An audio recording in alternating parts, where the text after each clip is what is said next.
I'm becoming an advocate for ADHD UK because I felt there wasn't enough kind of awareness and visibility of support groups out there in the UK today. Certainly when I was looking online, it was few and far between. There seemed to be a fair amount of support in America, but over here, it was very, very limited. And especially locally in my area in Scotland, there really wasn't much at all. So I thought I'll pick one that looks really kind of forward thinking. And I noticed that ADHD UK had an option to become more than just a volunteer or, a member of a charity without any kind of anything else. So that's why I want to spread the word. I deal with a lot of companies in the UK, being in sales myself. So although I'm not part of one big, huge organisation, I speak to a lot of companies, and I know there's a lot of staff in those companies, just by facts and figures, that will have ADHD or might not know they've got ADHD, and they'll be struggling every single day. And it's horrendous if you don't know about that, as I didn't know in my career for almost 10 years that I was struggling with it. So I think if there's an opportunity to get out there and spread the word and advocate for this charity and make people aware, not just people with it, but people that don't understand it, or the traits being highlighted as negative or potentially unemployable, then that's something I'd really, really like to play a part in changing. To me, what it means to have ADHD in the UK today is shame, it's guilt, it's silence, because the fear of coming forward and coming out, as it were, because there's so much negative stigma attached to ADHD, it's almost better to just kind of big boys don't cry and shut up and don't talk about it.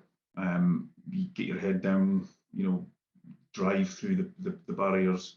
But that's hard. That's really, really hard, especially for people with ADHD. So it's to me, it's about raising awareness and getting the word and spreading the word and telling people it's okay to have it, and it's not a negative thing, and it's not something you should walk away from as an employer. Quite the opposite, in fact, especially in this day and age. So that's what it means to me, and that's why I'm becoming an advocate.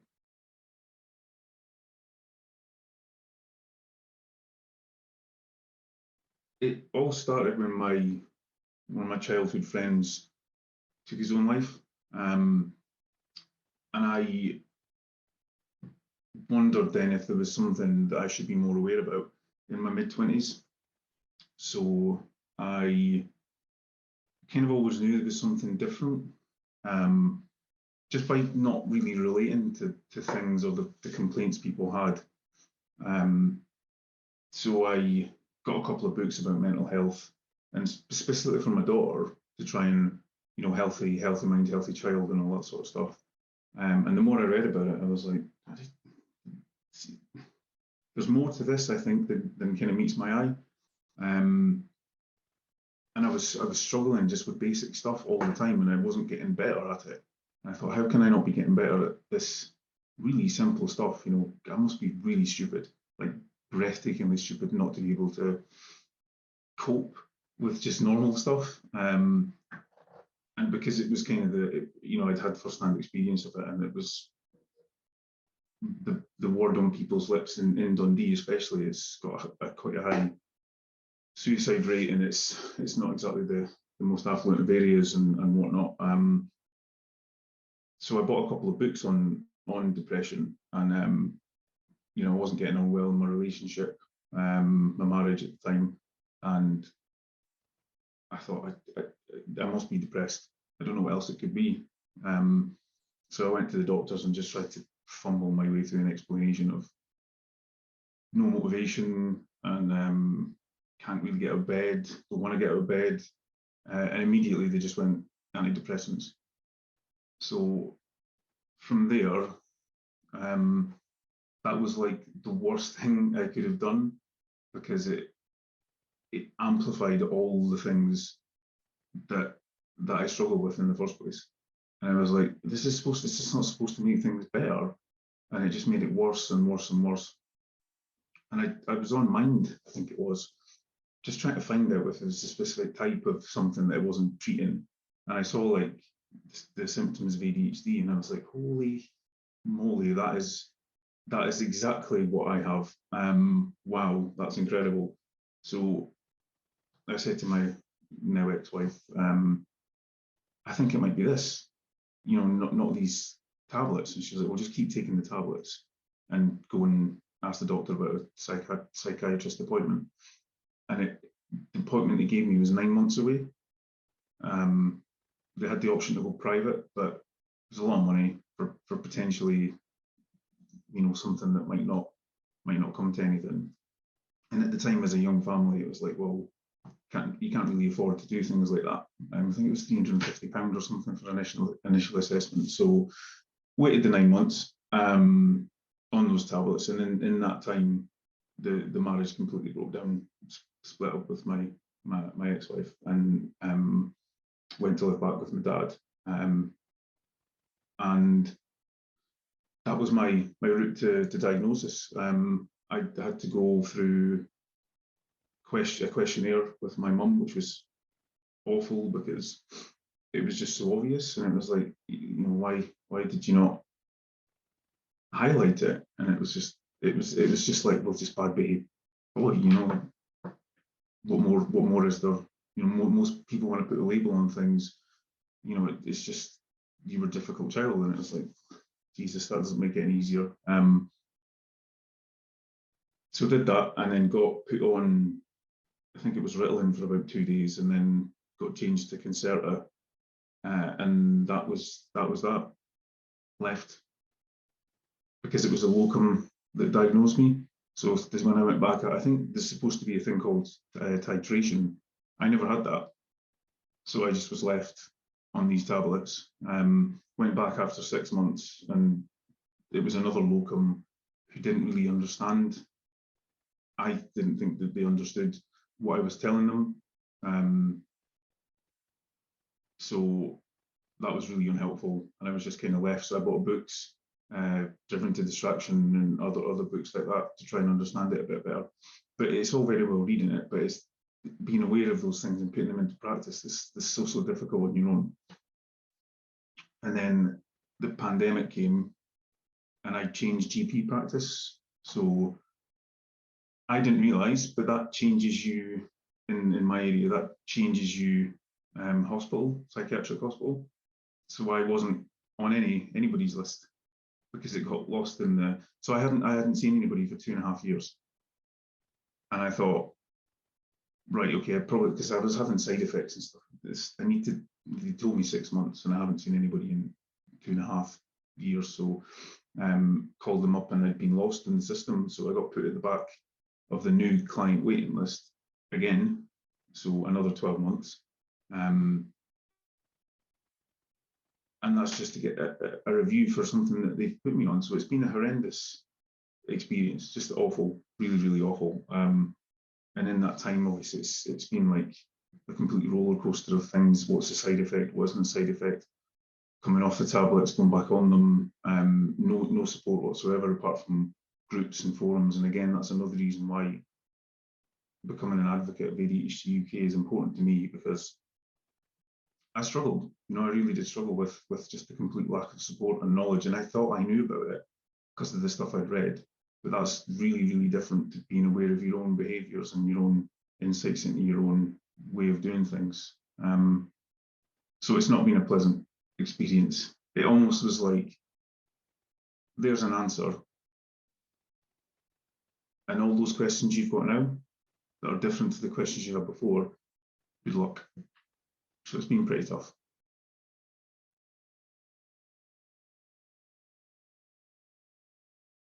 All the time, because the way I experience things is so raw. When you kind of get comfortable just thinking it would be so much easier if I wasn't here, or that wouldn't have happened if I wasn't here. And you take the blame for everything because of, well, that's all you know. It's always your fault because there isn't anybody else to say, no, it's not, or that's fine that happened, it's okay, we understand. You know, you're useless, you're ignorant, you're thoughtless, careless, clumsy, stupid, lazy. You know, when you're bombarded with these things almost on a daily basis, you have no other perception, or the way you interface with reality is just all negative, and that takes its toll. You know, it's hard to live every day like that. So yeah, of course, it's almost natural, like when something goes slightly wrong, for me to then perceive that as horrifically wrong, like that's a terminal problem now that can't be undone. And when you live in the now, it's now or not now with me, and I'm sure a lot of other people as well, is you can't see past that. It's such a barrier to moving forward. Whereas I'm sure if neurotypical people wouldn't, they'd be like, okay, well, that's rubbish, and I need to do A, B, and C. I'll start with A, and then I'll go to B, and then I'll go to C to get around this. To me, that's an overwhelming barrier that just cannot be climbed, and it's why I can, bizarrely, it's also why I can have a horrible day and then just clean slate it the next day. And it's also why I've maybe stayed in like bad jobs or bad relationships, because it's like, hello, how can you put up with that every day? It's like, well, to me, it's just a day, and then another day, and another day. And I don't know if it's maybe just me or ADHD, but it's a new day. And it seems to me like the previous day hasn't made that any better or worse. There's no, it's like, well, it's a new day. And I know that sounds quite counterintuitive to what I've just said, but within the scope of that day, you can go from huge elation to devastating and not want to be here anymore.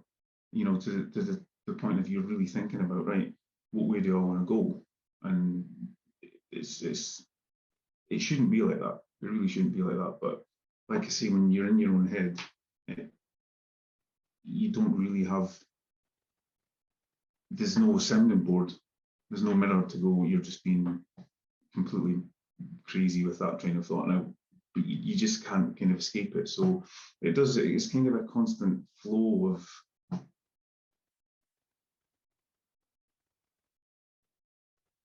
extreme thoughts, I would say, when it's completely out of context.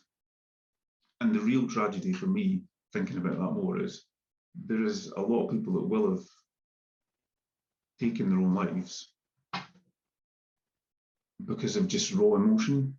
And that is so tragic, because when you think about that, all that was needed was a voice or an outlet to go, you know, it doesn't have to be like this, or that's the way you come out your thoughts now. It's not as bad as what you think. And with a better understanding, I think, of those emotions in people with ADHD, there wouldn't be such a high suicide rate, because it's felt so raw. It feels like that's the only thing to do now. Logic is that's it, because I've exhausted everything else. And the truth is, really haven't. You know, it's not as bad as it seems at all. And you just wish you could kind of say that, but when you're on your own, it doesn't really hold any weight at all. That's the thing, is your own thoughts just get completely overrode by the tidal wave of negativity, and it's not just slight, it's intense. It's like a crushing weight, or like absolute stream, like river of cascading thoughts that just get worse and worse and worse and worse the longer that you have to have this thought for, and it's really hard to break out of. So yeah, and I imagine a lot of people with ADHD do have those thoughts, and it's just totally unnecessary, which is a real shame, because the rate is very high, and that needs to change.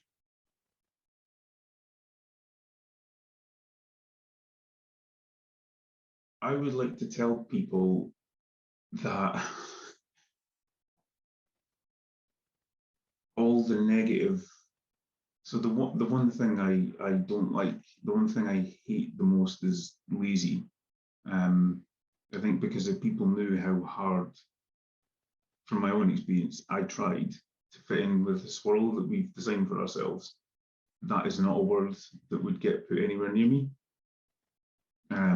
However, from an outside pair of eyes, you might throw into question that statement, because ruminating on the sofa, having to force yourself to get up to do things, might, for all the world, look like laziness from the outside, but it most certainly isn't. It's a very internal thing, I think.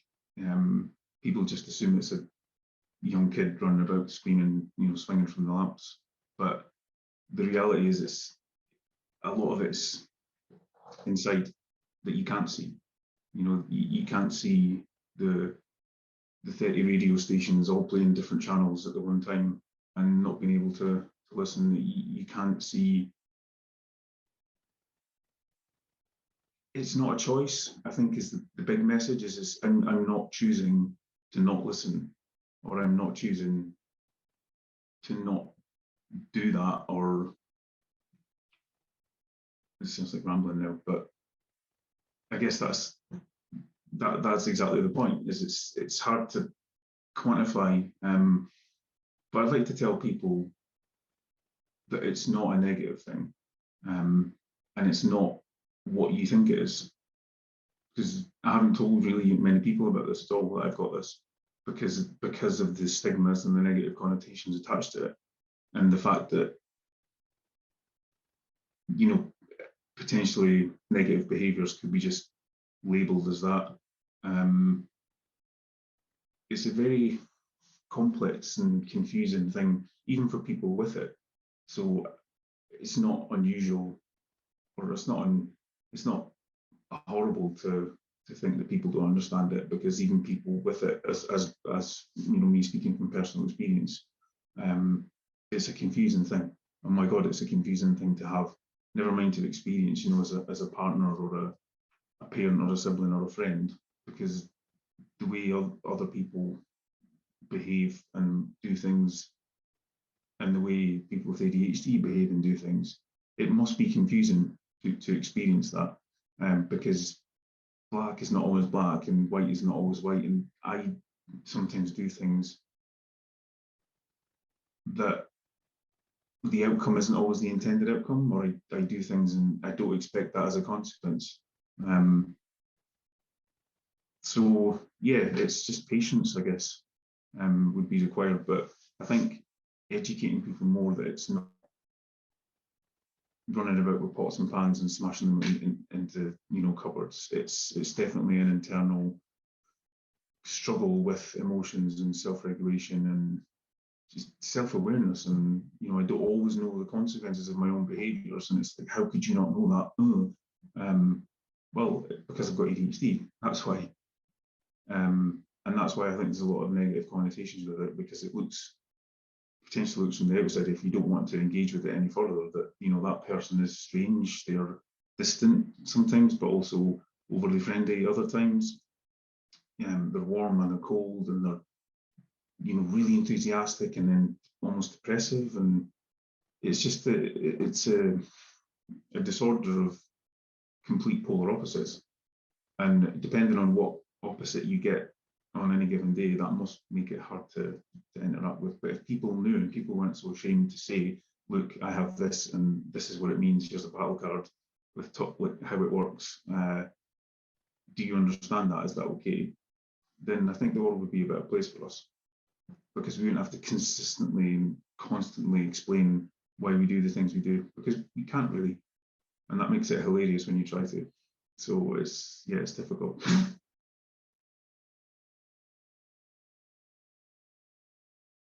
I've just recently got a new job, which makes it hard to give a really in-depth, detailed answer to that, but I can over the course of my career. If I'd have known that whole time, what I would have told them is that people with ADHD are assets.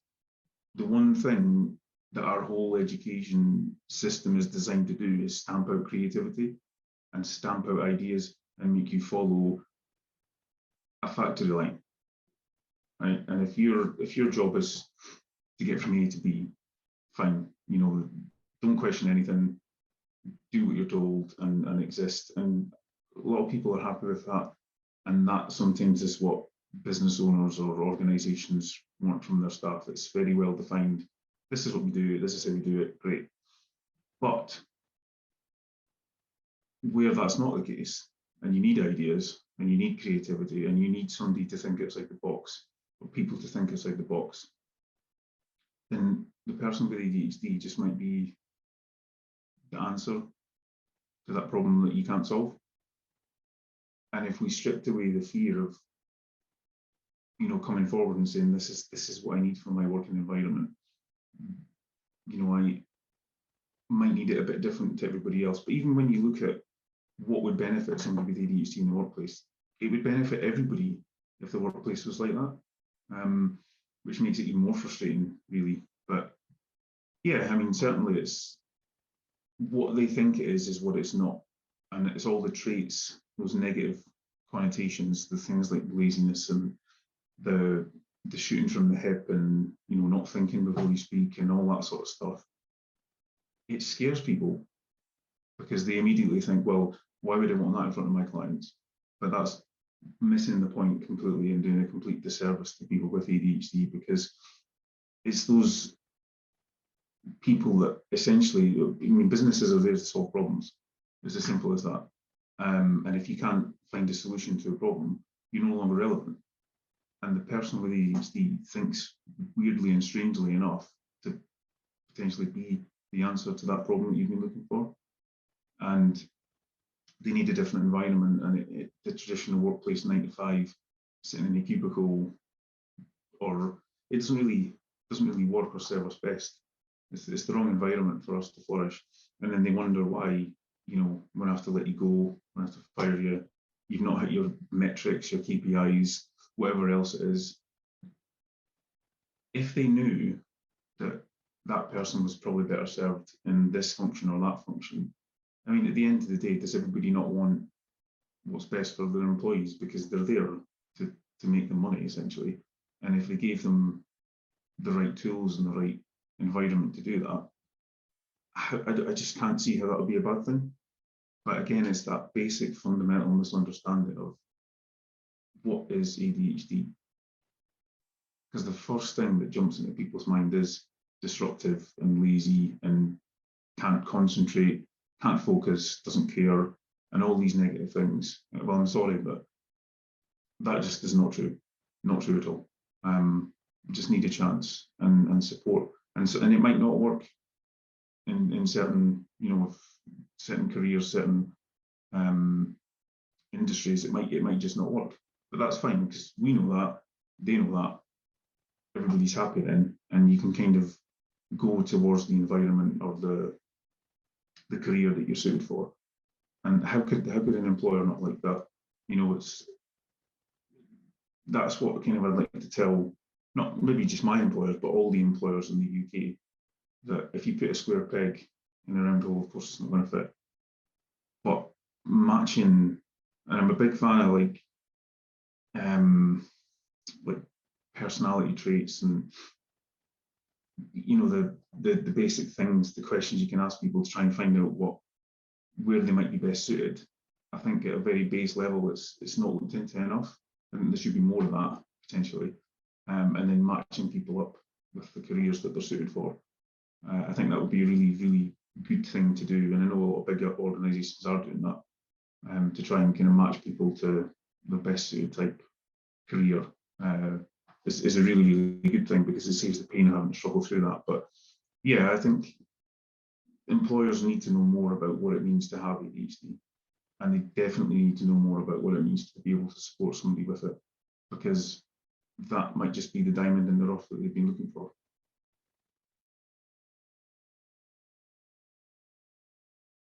I went to a Catholic school, but I'm a Protestant. Now, to me, I didn't know or care about any of that stuff, because church was boring. That's as much as I took from it. So I was kind of an outcast anyway, but that was just compounding it, because the whole point, certainly about that school, is head down, do the work, be a good kid, and that's it. It's completely subservient. it was hell. I cannot tell you enough how much I hated school.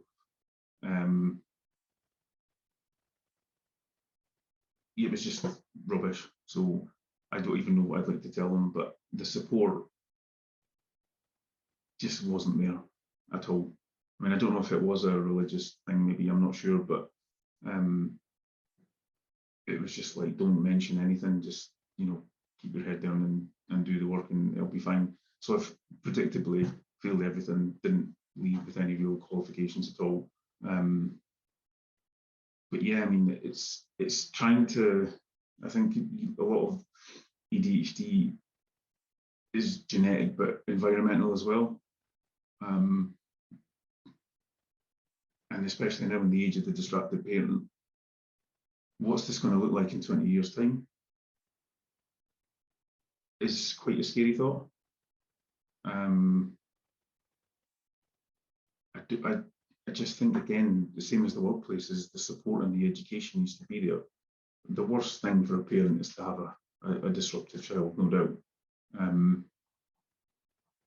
That must be really hard, especially when you look at the crushing pressures, the cost of living crisis and the pandemic and everything else that's been on the shoulders of parents, how they can then provide the support for their children, never mind a child with ADHD or children with ADHD as well.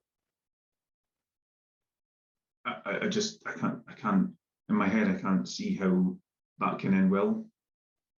And I think it's going to compound right the way through, from education through to the workplace, through to the NHS and the support that people need. It's just, I can't see how it's going to get better if it stays the way it is, especially when people are not talking about this enough. Because I think you only know about the people that are diagnosed, and all those people that are struggling in life, and the kids that are struggling at school, and parents or teachers or might not want a label put on the child, and they might not have time to even spot, just with having 2 jobs or whatever other struggles that's going on. But the schools could do better. The schools could definitely do better.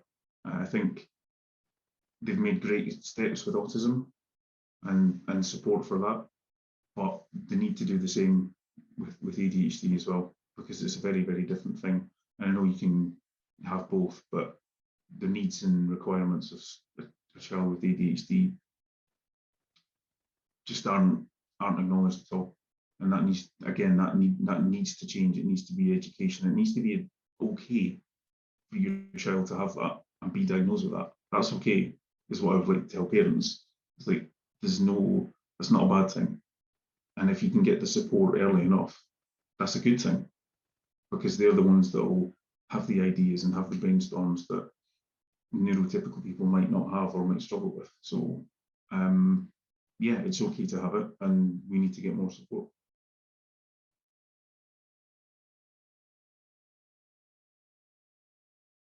About my ADHD, that you can't just give a diagnosis and leave it. I can't believe that is even a thing, because I know a lot of people must be diagnosed with things like chronic pain, illness, or autoimmune disease. And my partner has celiac disease, and it was very much a case of, you've got this, good luck.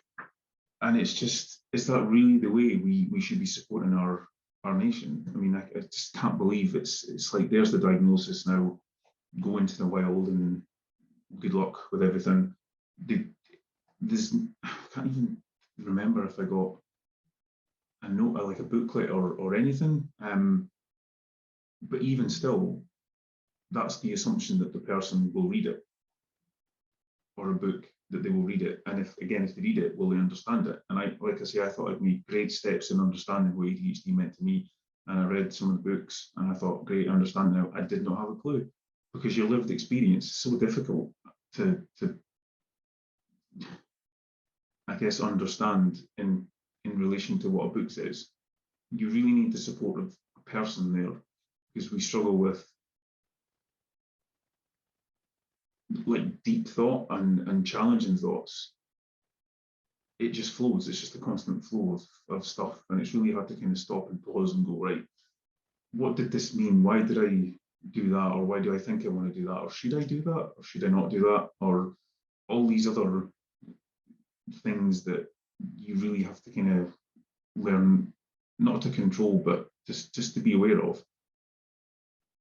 That would have been so useful, or like even a 10-minute phone call. And that's why I was looking at ADHD coaching, which again, I didn't even know was a thing until like 3-4 weeks ago, that a lot of the books that you read about motivation or about drive, you end up hating yourself even more because it's written for a neurotypical person. And it's like the suggestions that are thrown out there, like, make more lists, and or just it's just a mindset thing, and it's just this and that and everything else, and you read it and go, God, really suck. But it's just because of the ADHD. And again, you end up confusing yourself because you don't know what's real, what's not, what's ADHD, what isn't ADHD. Is it me? Is it that? Is it both? It's very confusing. So yeah, you get an answer for your diagnosis, but you do not get any answers to the further questions that come. And my God, there's a lot of questions that come after that. So that for me was really difficult, to have no support whatsoever. And even if it meant we don't provide this, however, wink, wink, this is what we would do if we did. And like, there's some coaches, you can look at coaching, you can look at maybe this type of counselling or therapy, or, these are some books we would suggest, or here's some support groups, or here's some person on the internet that does video blogs. Anything, literally anything, would have been more useful than what I got, which was nothing. But again, I don't know if that's a symptom of the NHS being sick. But what does that lead to? That leads to, drug abuse, alcohol abuse, failed relationships, trauma for the next generation, children. It leads to self-harm, it leads to suicide, it leads to, unemployment, it leads to jail, so it's such a short-sighted. If you look at the cost of not supporting people through this diagnosis, and then you look at the cost of supporting them, I can almost guarantee that it would be so much less, and the impacts on all those things that I just mentioned would be so much less if we just kind of supported children and supported adults through this. Because the impact, if not, is massive, and it's just hard to then quantify it back to that. But I bet you could easily do that, and I bet it would be very, very frightening indeed to know the cost of not supporting people, as opposed to the cost of just, supplying a coach. Or, I think that, just imagine how much more positive, for example, like the workforce would be. And I know there's the access to work scheme, but if workers got the support of like a weekly call with a coach, just to kind of reflect back their working week, or here's what you need to work on, and how much more productive and positive the outlooks would be for a lot of people in that situation. But again, it's ignorance, underfunding, bigger problems, all that sort of stuff. But again, it doesn't help the compounding end result of that, which are all these horrible things: jail, offences, split families, abuse, alcohol addiction, drug addiction. What are the costs for them? So yeah, that's what I would like to say to the NHS, is we need to do more, and it's not a lot. God, it's not a lot.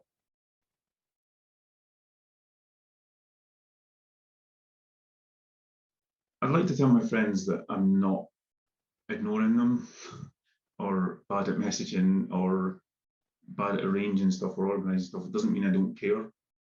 Again, it kind of flips back to that careless, thoughtless thing. It's really not. It's just a lot of my thoughts are taken up with, I've just spent half an hour looking at a fridge with like 3 things in it, and I don't know what to have for dinner. Not, positive stuff like, what can we do at the weekend, or where do I organise this thing? I think what people don't realise is when I do actually organise something, the amount of effort that's taken and the consequences of that, as in like everything else is falling apart. But I've managed to do this one thing well, so go me. Um, it's just hard to do the basic things right, and it might look like from the outside, never message back, or takes ages to message back, or never suggests anything, or then the other way, like too much, every day, this, that, did you see that, let's do this. It can be, again, it can be quite difficult to interpret that. A couple of my friends do know that I've got it, and I don't really think that makes too much difference, apart from when maybe there's like a weird swing in behaviours. That's all right, that's down to that, that's fine. But yeah, it's just, again, an understanding thing. It's all I'm sure all anybody with ADHD wants is just to be understood and accepted, without that need to feel constantly disappointed that you've not done something, or that you've done something and not predicted what the consequences of that would be. So yeah, I mean, my friends have been quite understanding about it, to be fair. So not much, but I'm sure there's people out there that haven't told their friends, or that might struggle with friendships in general, or any sort of relationship at all, that it is a difficult one to understand, and we don't expect you to understand it, or fully get it, because it's really hard to explain. But just know that, and then ask. If I think one thing people don't do is they assume a lot of behaviours. By that I mean, if I don't, or if anybody doesn't message back for a while, it's not because they're ignoring you. It's probably because they're being overwhelmed or swamped with a million and one thoughts. So just ask. I mean, I know a lot of people don't do that anyway, but like for me, there's nothing wrong with asking me any sort of question. Did you know you forgot my birthday? Shit, I did. Really sorry about that.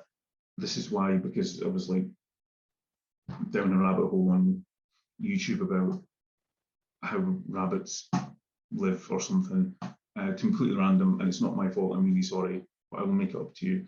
Rather than just taking it as, they forgot my birthday, they must be a horrible person, don't want to speak to them anymore, goodbye. And it's just that, I can totally understand how you can come to conclusions with certain behaviours, but as a friend, just ask them, ask the person with ADHD, did you mean to do that? Or did you know that would happen if you did this? And the realization that then when that's reflected back is like, oh my God, no, I really didn't. And I'm so sorry, or whatever else, even in a positive way. But it's just ask, that's all. Did I mean that? Did I mean to do that? And I know that can be quite like, for God's sake, but when something really kind of bad happens as an outcome, most of the time it was never intentional, because it's like, can't see further than that. You can't see 3 or 4 steps down the line, and that makes it quite hard to have a friendship.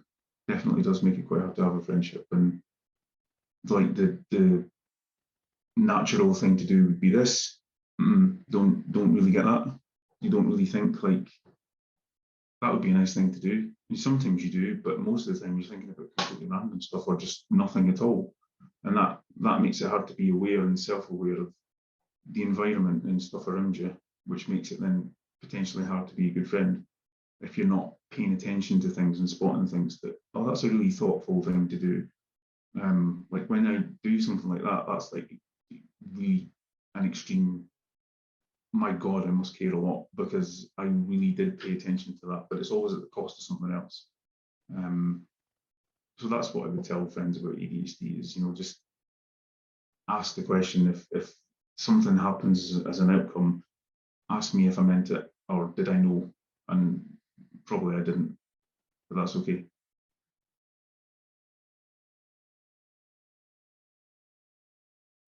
probably just the same. I'd like to tell my parents the same as everybody else, in that it's all fine and well to know that somebody struggles with something, but to then empathise with that and understand what the implications of that are is a totally different ballgame. And I still haven't managed to get that across to my parents at all, really. So that's something I would like help with. But yeah, I mean, it's hard to say things weren't my fault, because you need to be conscious and have responsibility for your own behaviours as well as, and that's what makes this the line so blurred between, you know, negative behaviour and having ADHD, and it can sound like an excuse, I guess is what I'm trying to say there, and that's something I'm keen to avoid. But you know, I did need more support and empathy. That's a tough one, tough question from me, this. Yeah, I would just like them to understand, and they definitely don't understand, which is a shame.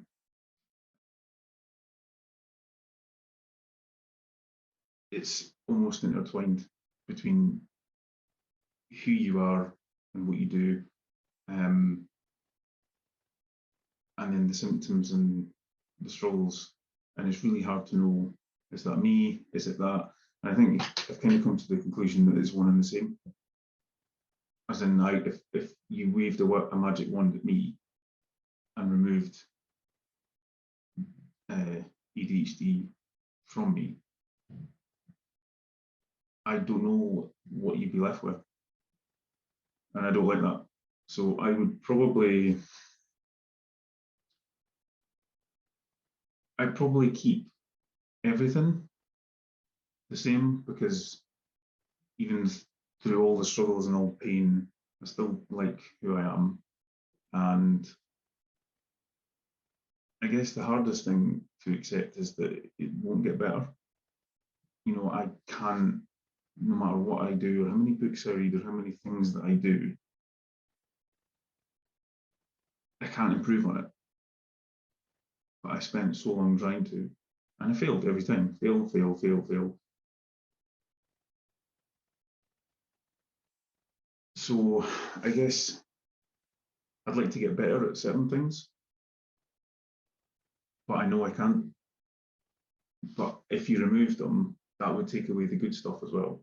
And I know people say it's a superpower and it's this and that. I mean, I guess it could be, but I think that's a massive.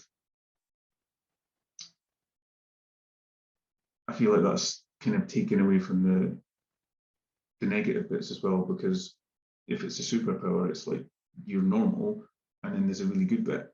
So cool, but this is like really good, but also really, really bad and difficult. And I wouldn't go as far as calling it a superpower, without kind of acknowledging the fact that there's some things that we really struggle with. So yeah, we might be good in some areas, but are really kind of poor in other areas. So if it meant, I don't think you can keep the good without having the bad there as well, just because of how it's your brain, it's what you are, it's who you are. And the thing I would wave a magic wand at, right, is to change the negative self-talk and potentially have a more positive mindset about things. And I wish I could just forget or remove all the negativity that I've experienced over my life. That's what I would remove, because it is like a tumor in your memory. This constant barrage of never achieve full potential, throwing it all away, you know, all these things. Like, no, is it any wonder that I think I'm a miserable failure? When the reality is, I don't think I am. well, people have told me I'm not, but how can I end up thinking anything else when that's all I've been told for 33 years? Is fail, underachiever, just the usual cliches that are thrown at people with ADHD. It's hard to lose that. So if I was to wave a magic wand, I would chop that, get rid of that, and give myself a clean slate, and then go, no, this is me, and this is what I'm good at, and this is what I'm not good at, and I don't care about that's fine. And I'm going to focus on the good stuff. I'm going to acknowledge the bad stuff and just try and manage and cope with that the best I can, and try and give myself an environment and surround myself with positive people. That's what I would keep if I waved a magic wand, and that's what I would get rid of as well. So, good question.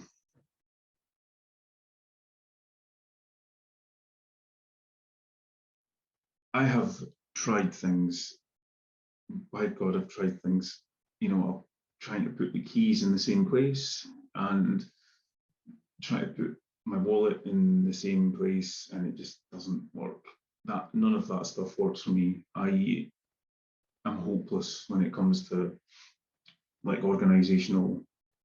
I feel like I've got so much in the tank, and because I work in sales, management of my calendar and my time, I feel like that's my only fuel tank, and then everything else is just kind of falls apart. So in terms of strategies, I don't really have one apart from one I discovered not so long ago. And this is by far and away the thing that's made the biggest difference to my life. And I wish that somebody had told me it when I got my diagnosis and got put on my medication. I watched the video, and there's a lot of kind of debate about when to take your medication. And I know there's different types of medication, and they've all got different rules around when you shouldn't take it, how you should take it. But nobody really told me. I mean, even in the Concerta booklet, it just says, take in the morning with or without food. And it's like, okay, well, what is that? Is that 8 in the morning? Is that 6 in the morning? Is that 11? Like, with or without food? Okay. So to me, that's so generic that I just was taking it either 5 in the morning or just before lunch, with coffee all the time. Nobody told me that was a terrible thing to do. I was basically doing everything you shouldn't do, but it didn't say don't take it with a massive black coffee because your heart will probably explode. And that's the way it felt for ages, that, oh my God, this is just horrific. Insomnia and all these other negative side effects that come when not taking your tablets properly. So I saw a video on YouTube, or I've been researching on Reddit and stuff about how to take Concerta. Then you've got Adderall and all the other ones that have different best ways of taking it. But somebody mentioned that, I think it was Russell Barkley said, take it in the morning with protein. Right, so I was like, okay, so what does that mean? And it was like a protein shake, like chuck loads of avocados and grapes and salads and stuff in a blender, a cup of protein powder, down the shake, take the tablet at 8 o'clock in the morning, or eggs on toast, or sausage and beans, and I was like, oh my God, that involves like cooking and planning and stuff. So, but I was like, look, I can't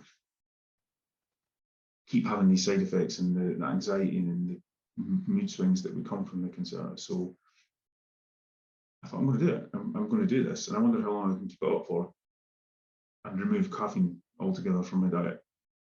So it was like 3 things: was have breakfast at the exact same time, make it protein, and stop drinking caffeine.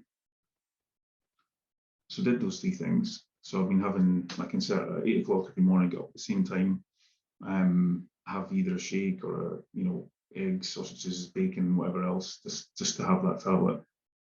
And that one thing, by far and away, over and above everything else, has had such a positive impact on my whole life. Because if I can nail that bit, the rest of the day just follows. But I've spent just over 3.5 years of mistaking my tablets, but nobody told me any different. that if I wanted to see the best out of this stuff, or even this is what it looks like, or this is what you should notice, literally nothing. I think on my 6-month checkup, the first one I had was like, "Are you still alive? Great, keep taking them." It was pathetic. So yeah, it's a shame it took me this long to find that strategy. But over and above everything else, is taking my medication properly has changed my life. Like, I feel like my side effects have almost gone now. So the insomnia, don't have it anymore. I had a cough, that's pretty much disappeared. I had horrendous anxiety, felt like I was all over the place. I had a horrible crash at the end of every day. So just that one tiny little change, and again, if that was in a booklet when they gave me this medication, I just think how far, much further on could I have been? Because it felt like a lot of the time I was trying to kind of step back from the side effects, and that was more of a distraction than actually learning what ADHD meant. It was more like, God, these pills are messing with a lot of stuff. How do I, in between I had holidays and that messed with my mental health, and just like medication holidays, sorry, but I had to go through a lot of stuff to get to that point. And I just thought, if they'd just said with a leaf that, take it in the morning, a couple of eggs, same time every day, no need to take medication holidays, see if you go with that. And I just thought, I can't believe that's taken me like over 3.5 years to get to the bottom of. And don't drink caffeine because it makes it release quicker. I was having the medication. I was a massive bowl of sugar cereal because I'm a sugar addict, and a massive cup of coffee. And it's like, what should you not do? Basically that. So no wonder I had all these horrible side effects. But just the damage that then did each day, and how low I would feel because of things that would happen throughout the day because the tablets weren't working properly. And just now it's made so much of a difference doing that thing. I've been doing it for about 3 weeks, I think. And I just feel like I've got everything together. And I just thought, I was just keep thinking to myself, like, I can't believe that wasn't discussed. But also, I can't believe I was taking medication and suffering with these side effects because the tablets weren't working properly. So that's it's not really an ADHD strategy per se, but for me, it's allowed me to settle in and maximize the tablets and get the best out of them. And then I'm from there on in, as long as I get that bit in the day right, I feel like I can cope with everything else. And to me, that's huge because I live my life not coping with anything at all, ever. It was constant meltdown mode, like fight or flight the whole time. And that was really exhausting when you combine it with lack of sleep, too much sugar, too much caffeine. It was just chaos, so erratic. And I'm really glad I figured that out. But again, I had to be self, like I had to go and hunt that out, that information out, and it was trial and error, but it worked. So that to me, well, it's not really an ADHD strategy. It kind of is because it's allowed me to then cope, which is good. So that's my favourite strategy because it's worked, and nothing else has.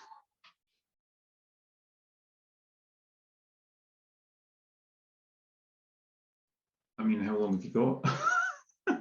It's and again, it's a hard one to answer because it's like, was it that? Was it me? And if you look at it as it being the same thing,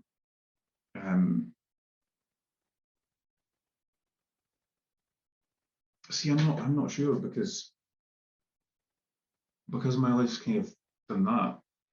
It's been up and it's been down. It's been up and down, and if the down hadn't happened, the up wouldn't have happened, and vice versa. I mean, I'd probably take all the, I left school without any qualifications and from a broken home. I now have a daughter from a broken home, so it's the usual stuff you see in relation to people having ADHD and what their lives look like. But again, from those really bad things, really good things have happened. So I probably wouldn't, for the good things, I probably wouldn't change the bad things. and it's a lot easier for me to say that now in you know the peak of a good spell. But yeah, I mean it's just the usual, the divorce, bad relationships, parents divorce, the usual stuff.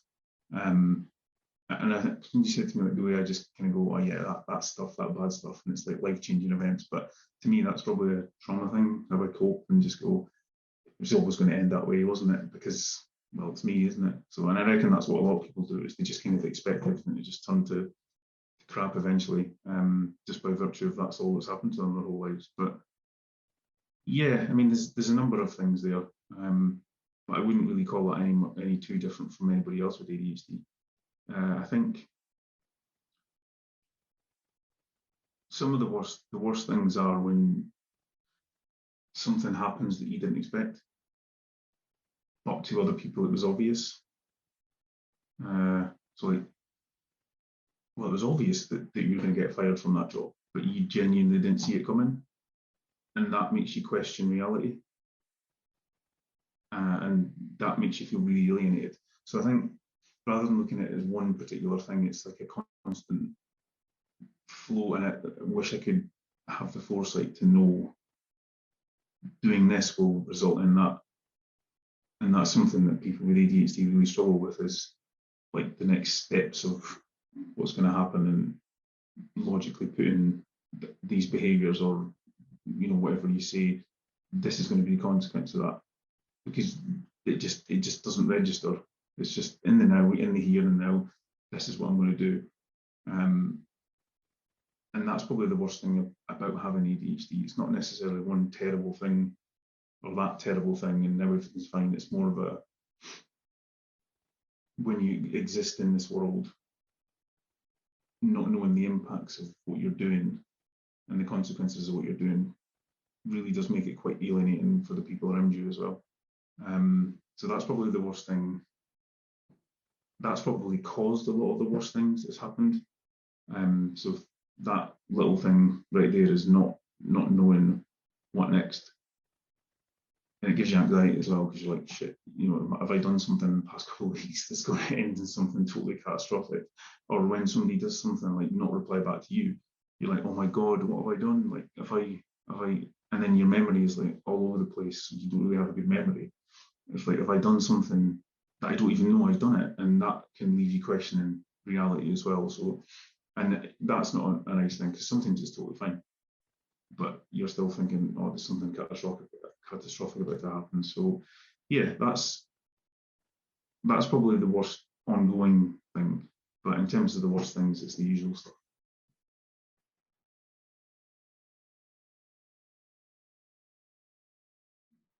So I wouldn't really call it a best thing, but the best thing is the kind of constant drive to be curious about the world. I mean, the way that I like to interact, everything's interesting to me, and I can not be productive or not do stuff or not do like work stuff, but I can go and like watch, sit in a park and like, and again, this is where the contradictions come in, is like, I can go and sit in a park for like 2 hours and just watch like birds and insects and the way the grass moves and the, you know, the trees blowing the wind and all that. But then why would somebody with ADHD have the, you know, you can't concentrate on it, you can't focus on it, and how could you sit still in that in a park? Because it's interesting. And that's what people don't get, I think, is like hyper interested in the way things work, the way things are, the way things exist. And to me, that's led me to a lot of good things. It's like, you know, good choices in career, relationships, doing things on holidays, even being out in the street. Like, I enjoy living, everything's like interesting. And I think like if I didn't live life that way, I think I'd be very bored. I know that seems like a total like contradiction of what we're actually talking about here. But to me, the best things that have happened to me as a result of that has been my curiosity and my interest, and just wanting to know that bit more about that, instead of just going, yeah, well, you know, that red car is a red car, fine. But why is it a red car, and why did they pick a red car? And all these sort of then questions that then follow that can lead you to total, you call it a rabbit hole if you want, but just finding things out about the world. And that to me makes it a very interesting place to be. Is it useful? Don't really care. To me it is. But it does lead you to have like some fascinating conversations with people and really meet interesting people and hear about their stories, and your imagination just gets all caught up in it, and you want to know more and do that thing and all this stuff. And then, I don't watch TV really. I don't sit on the sofa and relax, or do the things that people do to unwind. It's for me, what unwinding is, it's just finding or engaging my curiosity. And that's why the idea to me of sitting in a cubicle for 8 hours a day is hell, because there's nothing stimulating there. To me, I can't get ideas from that. Nothing is distracting me. I'd work so much better if my desk was in the middle of a park, because it's inspirational and things are distracting, and then that causes you to catch something that you either wouldn't have noticed, because when you're not in the zone and you're not focusing on anything interesting, it's nothing. It's just silence, and that's the worst thing ever. It really is just sitting there, just and when you're not daydreaming. It's just nothing, and avoiding that nothing is my drive to live. Really, it's but I like that. I think that's quite fun, because it keeps you interested in things, and that's probably some of the best things in my life have happened to me because of my ADHD and that drive to know more, and that kind of not being scared to ask that question, which sometimes is a bad thing, but or do that thing that you kind of wanted to. The no filter thing is a good thing and a bad thing. But so I guess some of the worst things and some of the best things have happened to me because of my ADHD, but also because of me. And that's a bad thing and a good thing. And again, it's back to that question about waving the wand. It's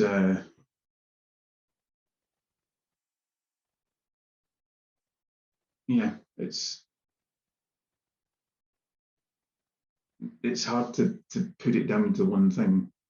It's more of an experience rather than that thing or that thing or that thing. So yeah, I hate it and I love it at the same time. I definitely wouldn't call it a superpower in that respect, because as much as it's good, it's bad as well. And then you've got yourself thrown in the middle of that.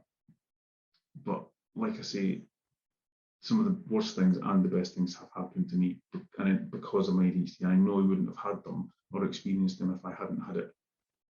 And that makes that one question a really difficult one to answer, because would you sacrifice the good for the bad? And then I thought, but then I just have a normal life. And who wants to have that, right? Not me. So yeah, that's me and my ADHD.